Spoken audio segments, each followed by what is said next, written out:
1.5 साल बाद नई सीजन की नायिका एक नए उपन्यास मानचित्र पर जाएगी, जो एक और विस्तृत प्रलय के बाद की दुनिया में प्रवेश करेगी और अतीत के रहस्यों की खोज करेगी। कहानी पिछली सीजन के अंत से जुड़ी है। मुख्य पात्र जूली को एक विशेष सजा के तहत सामूहिक गोदाम में डाल दिया गया, लेकिन स्वायत्तता के औचित्यपूर्ण संरक्षण के कारण उसे अन्य लोगों की तरह जहरीली गैस से मारा नहीं गया। वह आगे की ओर बढ़ती रही। काफी समय बीतने के बाद हेलमेट की वर्चुअल छवि फीकी पड़ गई और जूली ने आखिरकार सामूहिक गोदाम के बाहर की वास्तविक दुनिया को देखा। बाहर का दृश्य बंजर और नष्ट हुई भूमि से भरा हुआ था। कुछ दूरी चलने के बाद जब जूलियट ने फिर से मानव गतिविधियों के निशान देखे तो उसके मन में कुछ जिज्ञासा हुई। ये शव बिना सुरक्षात्मक कपड़े के क्यों थे? अंततः उसने एक और सिलेंडरनुमा कैप्सूल देखा, जिसके चारों ओर ढेरों शव बिखरे हुए थे। उनकी मौत का दृश्य ऐसा लग रहा था जैसे वे जबरदस्ती कैप्सूल से बाहर भागने की कोशिश कर रहे हों। जूलियट के चेहरे पर गहरी उलझन थी। अंदर आखिर हुआ क्या था? एक बेचैन दिल के साथ वह कैप्सूल के अंदर दाखिल हुई। अंदर भी शवों का अंबार लगा हुआ था। हर कदम संभलकर उठाना पड़ रहा था ताकि पैर रखने की जगह मिल सके। कैप्सूल के भीतर की सुरक्षा द्वार केवल एक दरार जितना खुला था, जिसमें से कोई भी आसानी से नहीं गुजर सकता था। जमीन से उठाई गई हाथ की लालटेन रोशन होने के बाद आखिरकार आसपास के वातावरण को देखा जा सका। पास में एक लोहे की छड़ पड़ी हुई थी। अपनी पूरी ताकत और वजन का इस्तेमाल करते हुए उसने आखिरकार भारी लोहे का दरवाजा खोल लिया। अंदर जाने के बाद लिया ने फिर से दरवाजा बंद कर दिया ताकि बाहर की जहरीली गैस अंदर न आ सके। थोड़ी देर बाद उसने देखा कि उसकी कलाई पर लगे सीलिंग टेप में दरार आ गई है। यह देखकर लिया का दिल बैठ गया। वह तुरंत दौड़कर कैफेटेरिया गई और स्क्रीन पर लिखा था झूठ बोलना। भागने के लिए निचली मरम्मत कक्ष की ओर भाग रही थी। आधे रास्ते में ही लिया ने महसूस किया कि उसे सांस लेने में कठिनाई हो रही है। सुरक्षात्मक सूट के भीतर की ऑक्सीजन लगभग समाप्त हो चुकी थी। मास्क उतारने के लिए उपकरणों की मदद जरूरी थी। मजबूरन उसने लोहे की छड़ उठाई और सुरक्षात्मक शीशे को तोड़ दिया। कुछ गहरी सांसें लेने के बाद लिया ने उस बोतल को खोला जो उसने पहले उठाई थी। सुरक्षात्मक सूट काफी समय तक बाहर खुला था, इसलिए तुरंत संक्रमण रोधी उपाय करना जरूरी था। सब कुछ व्यवस्थित करने के बाद लिया ने चारों ओर के वातावरण का निरीक्षण किया। वह किसी भी कमरे में चली गई और लिली ने ताकत से अलमारी पर लगे शीशे को तोड़ दिया। जैसा कि उसने सोचा था, वहां एक कैमरा छिपा हुआ था जो निवासियों की हर गतिविधि पर नजर रख रहा था। अलमारी से कुछ फिटिंग जैकेट्स लेकर लिली उत्सुकतापूर्वक अपने बेडरूम से बाहर निकल गई। वह यह जानने के लिए बहुत उत्सुक थी कि इस सामूहिक गोदाम में कोई जीवित व्यक्ति क्यों नहीं है और हर जगह लड़ाई के निशान क्यों हैं। जब उसने रसोई घर की दीवार पर लिखे बड़े अक्षरों को याद किया तो लिली ने पूरी घटना का अनुमान लगा लिया। सभी सामूहिक गोदामों की तरह यहाँ के निचले स्तर के निवासी भी लंबे समय से दबाव और निगरानी के अधीन जीवन बिता रहे थे। फिर किसी संयोगवश उन्हें प्रबंधन की धोखाधड़ी के बारे में पता चल गया। उन्हें समझ में आया कि बाहर कोई जहरीली गैस नहीं थी, जैसा कि उन्हें बताया गया था। नीचे के निवासियों ने एक असाधारण और अभूतपूर्व विद्रोह किया। प्रबंधन ने कानून प्रवर्तन विभाग तक जाने वाले पुल को नष्ट कर दिया। निचले निवासियों ने विजय प्राप्त की और उत्साहपूर्वक बैरल गोदाम के बाहर दौड़ पड़े। लेकिन जैसे ही वे बाहर आए, उन्हें जूलियट ने जो भयावह दृश्य देखा था वही मिला। हर जगह हड्डियों के ढेर थे और हवा जहरीली गैसों से भरी हुई थी। अनजाने में वह वर्षों पहले अपने प्रशिक्षक से पहली बार मिलने की घटना को याद करने लगी। जूलियट को बचपन से ही विभिन्न मशीनों की मरम्मत करना पसंद था और यह प्रशिक्षक की रुचि से मेल खाता था। उन्होंने उसे अपने घर बुलाया और अपने हाथ से एक उपकरण निकाला।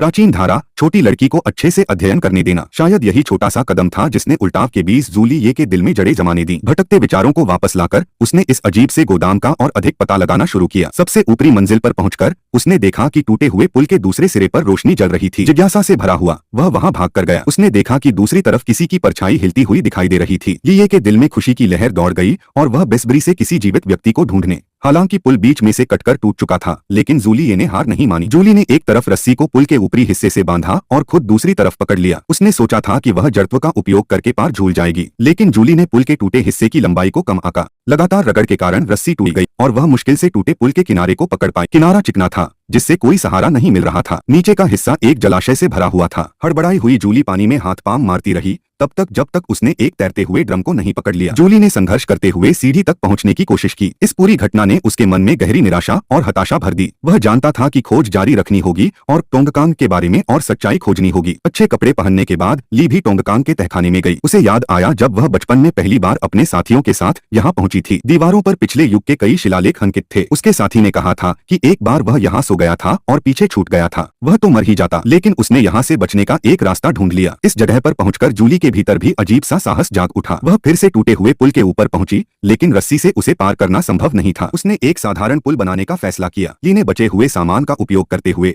जैसे गोल पाइप, एक अस्थायी पुल तैयार करना शुरू किया। एक स्थायी रस्सी को प्लास्टिक से बदल दिया गया और देखते ही देखते एक लोहे का पुल बना दिया गया। लेकिन दूसरी तरफ पहुंचने की कोशिश करना आसान नहीं था। वहां बहुत सारी रस्सियां थीं और ली ने पुल के एक सिरे को हवा में लटका दिया, दूसरे सिरे को टूटे पुल के किनारे के पास लाने की कोशिश की। जब दूरी सही लगी तो उसने अचानक रस्सी को छोड़ दिया। गुरुत्वाकर्षण के प्रभाव से पुल का हिस्सा टूटे पुल के दोनों सिरों से जुड़ गया। वह कितना अस्थिर है। उसने अपनी कमर पर एक सेफ्टी रस्सी बांध ली, गहरी सांस ली और बड़े कदम रखते हुए अपने बनाए पुल पर चलना शुरू कर दिया। ली सांस रोककर धीरे धीरे बीच तक पहुंची। सिर के ऊपर से समय समय पर टूटने की आवाजें आती रहीं। जब उसे लगा कि पुल अब गिरने वाला है तो उसने अचानक छलांग लगाई और टूटे पुल के किनारे को पकड़ लिया। ली डर के मारे चाकू से काटकर पर्याप्त लंबी नहीं थी सुरक्षा रस्सी, फिर भी पूरी ताकत लगाकर किसी तरह टूटे हुए पुल के दूसरी ओर चढ़ गई। वहां भी कई लाशें पड़ी थीं। इससे पहले वहां जरूर एक भयंकर लड़ाई हुई थी। मेज पर एक लैंप जल रहा था। उसने देखा कि अभी जो छाया दिखी थी वह घूमते हुए पंखे की वजह से बनी थी। लिए के दिल में गहरी निराशा छा गई। इतनी मेहनत से यहाँ तक पहुंची लेकिन कोई जीवित इंसान नहीं मिला। वापस जाना अब आसान था क्योंकि वहाँ पहले से ही एक अस्थायी पुल मौजूद था। लिए ने तेल के ड्रम को रोलर की तरह इस्तेमाल किया। जूलियट ने टूटे हुए पुल की ओर धक्का दिया। एक मजबूत पुल का निर्माण हो गया। जूलियट वापस उसी रास्ते से लौटने की तैयारी कर रही थी। तभी उसने पीछे से संगीत की आवाज सुनी। उसके मन में सवाल उठा कि यह आवाज कहाँ से आ रही है। संगीत के स्रोत का पता लगाने के लिए वह आगे बढ़ी। जूलियट एक भारी लोहे के दरवाजे के पास पहुंची और संगीत की आवाज और स्पष्ट हो गई। ध्यान से सुनने पर उसने पहचाना कि आवाज इसी दरवाजे के पीछे से आ रही है। लेकिन दरवाजा बंद था और उस पर ताला लगा हुआ था। बल प्रयोग से दरवाजा तोड़ना नामुमकिन था। जब जूलियट कोई उपाय सोच रही थी,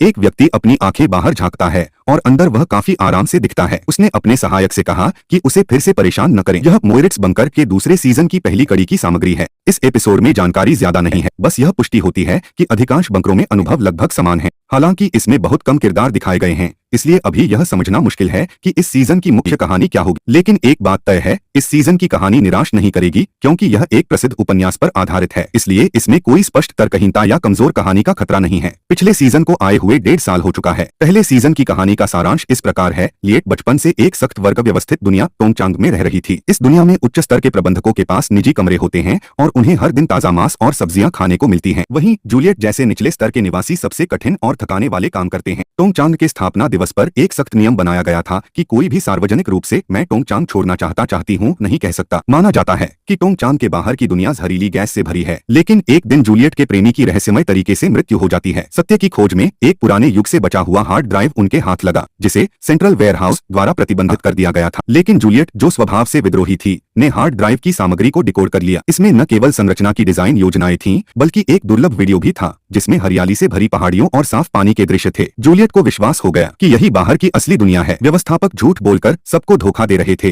ताकि कोई बाहर भागने की कोशिश न करे। जूलियट ने बाहर की वास्तविकता को उजागर करने और सत्य तक पहुंचने का निर्णय लिया। जैसे जैसे कोई सत्ता के केंद्र के करीब पहुंचता है, उसे अंदर की सच्चाइयों का अधिक ज्ञान होता है। वे जो कभी ऊंचे पदों पर आसीन प्रबंधक लगते थे, वास्तव में झूठ बोलने वाले पाखंडी होते हैं। अंततः जूली और स्टैनली ने न्याय विभाग, जो एक शक्ति का विशालकाय था, के सामने हार मान ली। अपने दोस्तों और सहकर्मियों की सुरक्षा के लिए जूली को समझौता करना पड़ा और सजा को स्वीकार करना पड़ा। उसे मुख्य केंद्र से बाहर कर दिया गया। वर्षों की परंपरा के अनुसार जो कोई भी दोषी ठहराया जाता है और निर्वासित होता है, उसे बहुत लंबे समय से जमा हुई धूप ने टॉवर के निवासियों को बाहरी दुनिया को देखने का एकमात्र साधन बना दिया था। लेकिन जूली ने ऊन और कपड़े को सीधे फेंक दिया क्योंकि वह जिद्दी थी और मानती थी कि स्क्रीन पर दिखाई देने वाले सभी दृश्य झूठे हैं। उसके सामने की हरियाली और खूबसूरत दृश्य ही असली दुनिया थी। जब जूली ने जमीन को छुआ, तभी उसे एहसास हुआ कि वह जो देख रही थी वह एक वर्चुअल इमेज थी। असल में टॉवर के अंदर जो वीरान दुनिया लोग देख रहे थे वही असली थी। यह आर्ची का पिछले सीजन का एक छोटा सारांश है जिसमें कुछ कमी या त्रुटि हो सकती है। कृपया इसे सुधारने में मदद करें। आज के लिए बस इतना ही।